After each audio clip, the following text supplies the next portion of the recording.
আর এই বয়সে তুমি নির্বাচন করতেছো, কিন্তু বিয়া শাদী করে ঘর সংসার করো না।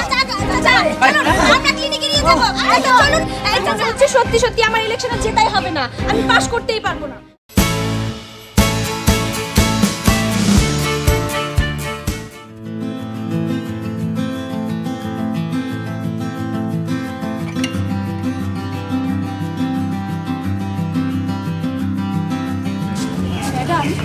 এইবার তোমরা অনেকদিন পরে গ্রামের ভিতরে আসলাম, গ্রামটা কত চেঞ্জ হয়ে গেছে, খেয়াল করেছেন আপনি? হ্যাঁ, সেটা তো দেখতেই পাচ্ছি। জি ম্যাডাম, আমার অনেক ভালো লাগছে এই পরিবেশে হাঁটাচলা করতে। ম্যাডাম, সব থেকে সুন্দর গ্রামটা কিন্তু আমাদের গ্রামটা, বুঝতে পারছেন? সব থেকে আলাদা কিন্তু আমাদের গ্রামটা অনেক সুন্দর। সুন্দর দেখছেন, পুকুর, এই যে দেখতে রাস্তাঘাট, অনেক কিছু আছে। যাই হোক, আল্লাহ আল্লাহ করে এইবারও যদি ম্যাডাম আমাদের মেম্বরিতে পাস হয়ে যায় তাহলে তো কোনো কথাই নাই। আরে এমনি এমনি কি ঢাকা থেকে গ্রামে আসলাম নাকি? ইলেকশনের আর 3 মাস বাকি আছে, এই 3 মাস আমার গ্রামেই থাকতে হবে। ভোটের কত বিষয় আছে না, সবার কাছে ভোট চাইতে হবে। আর আজকে সেজন্যই তো গ্রামে বের হলাম, সবার সাথে দেখা করব, কথা বলবো, দেখি তারপর কি হয়। জি ম্যাডাম। আচ্ছা, আমার একটা কথা, আমরা তো সবসময় এমনিতে ঢাকাতেই থাকি, কিন্তু গ্রামে এসে আপনি যেভাবে ইলেকশন করেন, গরিব দুঃখী মানুষের পাশে তো ওইভাবে দাঁড়াতে পারেন না।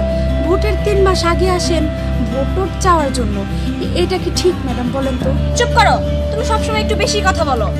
শোনো, আমার আগে আগে কোনো কথা বলবে না। আর তাছাড়া সব মেম্বার চেয়ারম্যানরাই তো শহরে থাকে, তাই না? তারা তো আর সবসময় গ্রামে থাকে না। ওই ইলেকশনের 3 মাস আগে আসে, ভোটাভুটি হয়ে যায়, তারপর আবার চলে যায়। তুমি এত কথা কেন বলো? ঠিক আছে ম্যাডাম, আমার ভুল হয়ে গেছে, আর হবে না। ঠিক আছে, এটা যেন মনে থাকে। ফার্দার এরকম করলে তোমার চাকরি নট করে দিব। না না, বললাম তো আর হবে না, আপনি যা বলবেন তাই। চলো। মিষ্টি মিষ্টি চেহারাটা প্রতিদিন দেখি আমি সকাল সকাল। বাহ, ছেলের কণ্ঠটা তো অনেক সুন্দর। আচ্ছা, ছেলেটাকে ডাকো তো। এ রাজ ভাই, এদিকে আসেন।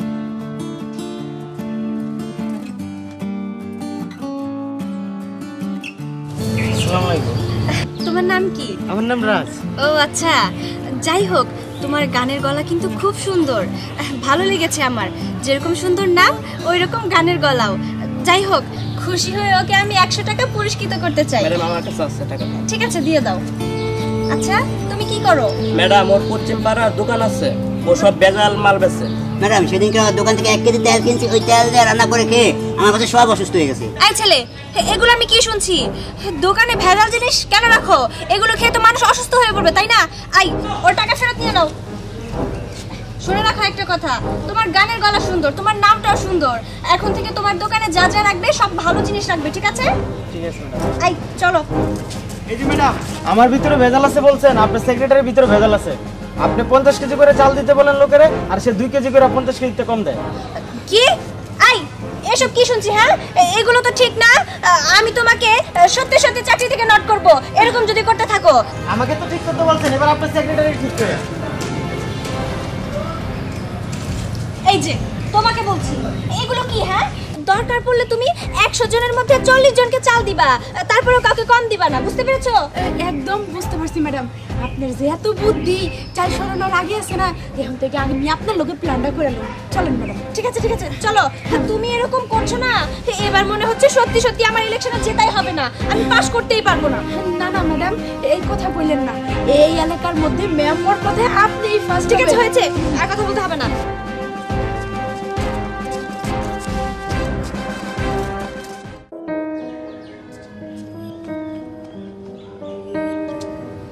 একটা পোলাপান আসার কোনো নাম নাই, আর আসবো কেমনে? সরকার নির্বাচন ঘোষণা দিছে, আর কি লাইটিং মাইটিং করে কি নাচা পিছে আমি পাস করবো না ফেল করবো সেইটাই তো জানি না। আচ্ছা, ওরা আসুক আজকে, তারপর মজা দেখাবো। আর আমার অতিরিক্ত বাড়াবাড়ির কারণে আমি গত বছর ফেল করছি। আরে ওই মাস্টারের মেয়া ওই রাইসা জুইরা বসে শহর থেকে ওয়া পাস করে, আর পোলাপানে আমার নির্বাচন করে ফেল করে। আসুক আজকে।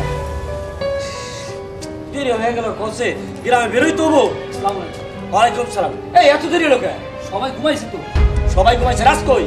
রাজু ঘুমাই। ও, সবাই ঘুমাইছে? হ্যাঁ, ঘুমাবই তো। সারা রাত নাচা বিচার করছোস, ঘুমাবি না? রাজের তো কোনো পাত্তাই নাই, তুই তো মাইলি। আরেকটা কথা কই, উত্তরপাড়া ওই যে কবিতা, হ্যাঁ কবিতার আব্বা আছে না, কবিতার আব্বা হলো অসুস্থ, আর দেখতে যাইতে হবো। আর কার কি অসুবিধা সুবিধা আছে সব আমাকে বলবি, তাদের বাসায় বাসা যাইয়া সবকিছু দিয়ে আসতো। আরে মেম্বার সাহেব আপনি চিন্তা করেন না, আপনার এবারে নির্বাচনে পাশ করানোর জন্য যা যা করতে হবে আপনাকেই করুন। আচ্ছা ঠিক আছে, সবই কাজ তো তোরাই করবি। শোন, আগে ওই কবিতার বাপের দিকে আসি, তারপর বাকি কাজ। আচ্ছা চল।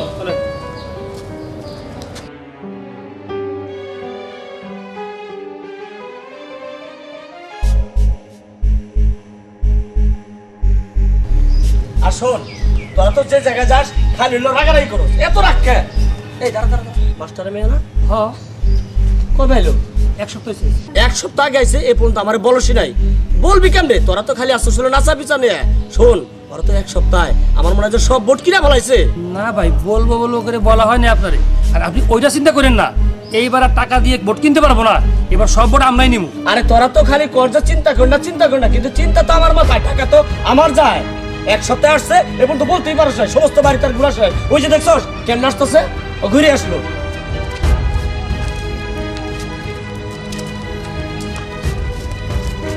চল। আরে কথা হইলো?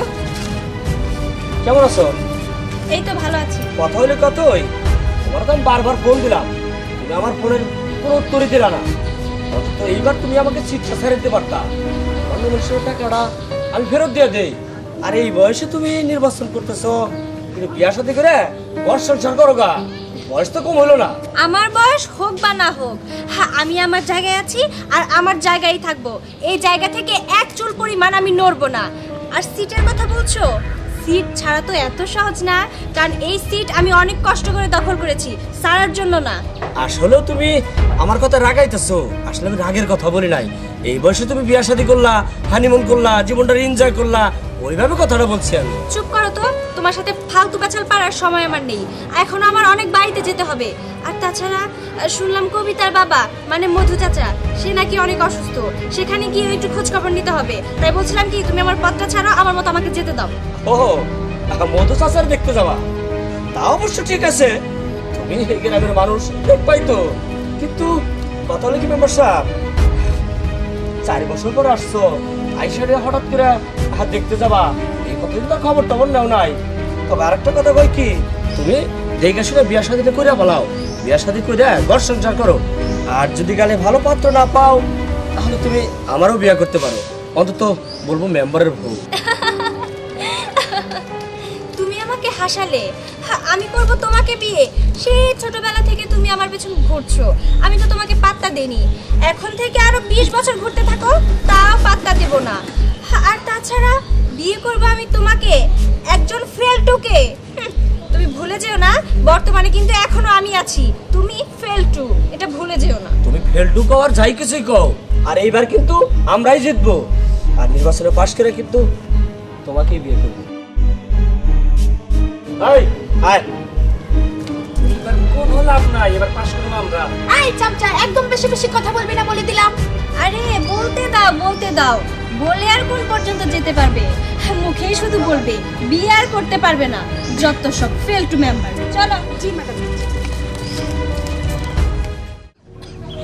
ও বাবা, বুকের ব্যথাটা বাড়ছে, কি করবো? একটু পানি খেলে কমে নাকি? মা কবিতা, ও মা কবিতা, ঘরে আসোস? কি হয়েছে বাবা? আমার লিগে কলের থেকে 1 গ্লাস ঠান্ডা পানি আন মা, গলাটা শুকাই গেল, বুকের ব্যথাটাও বাড়ছে। হায় রে কপাল, সুযোগ পাইলে কেউই কথা কইতে ছাড়ে না। কত গেলাম মেম্বার চেয়ারম্যানকে কাছে, কেউ একটু ধরাও দেয় না। ভোটের সময় তো ঠিকই আহে, বছরে একবার। ওই যে চাচা আমাকে ভোট দিয়েন, হ্যাঁ গো চাচা আমাকে ভোট দিয়েন, কিন্তু ভোট দেওয়া হয়ে গেলে ফুচি দিয়াও দেখে না। আর আমি গরিব মানুষ, আমার একটু সাহায্য করব কি, তা না, ফিরাও থাকে না। ও ও মা, ও এই যে নাও, পানি খেয়ে নাও।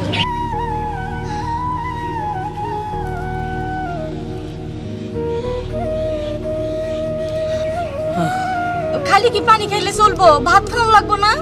মারে, ভাত খামো, ভাত তো খাইতে পারি না, গলা দিয়ে ভাত নামে না। বাবা আমি এবার কি করবো কও, আঙ্গ তো এরকম কোনো সামর্থ্য নাই যে তোমার ফলমূল না খাওয়ামো। কি করার, গরিব তো, গরিব ওই ভাত ছাড়া আর কিছুই খাওয়ার নাই। মারে মা, আমার বুকের ভেতর কিরম করতেছে, খুব ব্যথা বাড়তেছে। বাবা কি করতেছো, বেশি ব্যথা করতেছে? আরে মা, ও ব্যথা তো করবোই, ওষুধ তো নাই যে তুমি ওষুধ খামো। বাবা বাবা খুব কষ্ট হইতেছে তোমার? বাবা বাবা বাবা বাবা আমি কি করি? বাবা আমার হাসপাতালে নিয়ে আনো মা। এই কবিতা কি হয়েছে রে? বাবার বুকের ব্যথাটা একটু বাড়ছে। আরে আমার চাচা খবর দিবেন নাম নে। খবর দিয়েছিলাম, এই যে তোমার সেক্রেটারি আশা বুড়িতে খবর দিয়েছিলাম। আরে বেটা কার কি হয় না হয় খোঁজ খবর দিবি না, খবর দিবি না আমারে। আমি তো নানান কাজে ব্যস্ত হয়ে গেছি। এই আরে তো হাসপাতালে নিয়ে আনো। চলো চলো চলো চলো চলো। মধু চাচা কি হয়েছে? অসুস্থ শুনলাম। কি হয়েছে? মানে মহিলা যাওয়ার পরে তারপর আইসো, থাকো তো ঢাকায়। একদম চুপ করো। আমি জানি যে চাচার এই অবস্থা, আর সে কারণে আমি ক্লিনিকে একটা সিট বুকিং করে রেখে এসেছি। কি কি বলো? হ্যাঁ হ্যাঁ একদম ঠিক কথা। আচ্ছা এই তোরা চাচাকে গিয়ে ধর, ওনাকে তাড়াতাড়ি করে ক্লিনিকে নিয়ে যেতে হবে। এই সামসামি কম মারো, সাসারা নিলে তোমরা আগেই নিতা, এখন আমরা নিতে আইছি, এখন তোমরা কি আমরা নিমু না? একদম চুপ করো। কি রে দাঁড়িয়ে কেন আছিস তোরা? ধর চাচাকে নিয়ে আমরা ক্লিনিকে যাবো। আরে কি কি শুরু করছে? চাচা চাচা চাচা চলুন, আমরা ক্লিনিকে নিয়ে যাবো। চলুন এই চাচা চলুন, আমরা ক্লিনিকে নিয়ে যাবো। আরে আমরা হাসপাতালে নিয়ে যাবো। চলুন না, ক্লিনিকে নিয়ে গেলে আপনি একদম সুস্থ হয়ে যাবেন, আমাদের ভর দিবেন চাচা। আর চাচা ওরে মা মরলাম, এই ছেড়ে গেলাম, ছাড়ো। ওরে মা, ওরে মা মরলাম। আরে আরে চাচা, আপনার আগে আমার হাসপাতালে নিতে হবো। আপনার জীবনে মরে যান, তোমার বোর্ড একটা করে দাও। এই ছাড়ো ছাড়ো ছাড়ো। এই ক্লিনিকে নিয়ে যাবো। ক্লিনিকে নিয়ে যাবো। আর বলেন না চাচা, মেম্বার সবাই বলতেছে তাকে ক্লিনিকে নেবো, আমি হাসপাতালে নিয়ে যাবো। আমি ক্লিনিকে নিয়ে যাবো। ও এখন ইলেকশন আইছে আর তোমরা জনগণের সেবা শুরু করে দিছো, কিন্তু কার আগে কেটা সেবা করবা?